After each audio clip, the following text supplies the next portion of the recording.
دنیا کے آلودہ ترین شہروں کی لسٹ میں باغوں کا شہر لاہور آج دوسرے نمبر پر۔ صوبائی دارالحکومت لاہور آلودگی کے اعتبار سے دنیا بھر کے شہروں میں دوسرے نمبر پر رہا۔ لاہور میں اسموگ کی اوسط شرح 414 ریکارڈ کی گئی ہے۔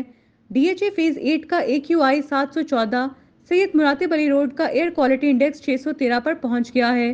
شہر میں اسموگ کی اوسط شرح گزشتہ روز کی نسبت کم ہے، مگر صورتحال تاحال تشویشناک قرار دی جا رہی ہے۔ بچوں کو آلودہ فضا سے بچانے کے لیے 9 نومبر تک پرائمری اسکولوں میں تعطیلات کا اعلان کیا گیا ہے، جبکہ محکمہ ماحولیات نے جمعہ اور اتوار کو لاہور میں ہیوی گاڑیوں کی انٹری پر پابندی عائد کر دی۔ ادھر اسموگ میں کمی کے لیے شملہ پہاڑی کے اطراف میں گرین لاک ڈاؤن پر عمل درآمد جاری ہے۔ Abbott road, Davis road, Empress road, Kashmir road اور ڈیورنٹ روڈ پر گرین لاک ڈاؤن لگایا گیا ہے۔ ان شاہراہوں پر موٹر سائیکل، چنگچی رکشے کے داخلے پر پابندی لگائی گئی۔ مذکورہ شاہراہ پر بیریئرز لگا کر ٹریفک وارڈنز خصوصی ڈیوٹی پر موجود ہیں۔ کھلی جگہ پر بغیر چھڑکاؤ کے جھاڑو لگانے پر بھی پابندی ہے، جبکہ باربیکیو شاپس بھی رات 8 بجے بند کر دی جائیں گی۔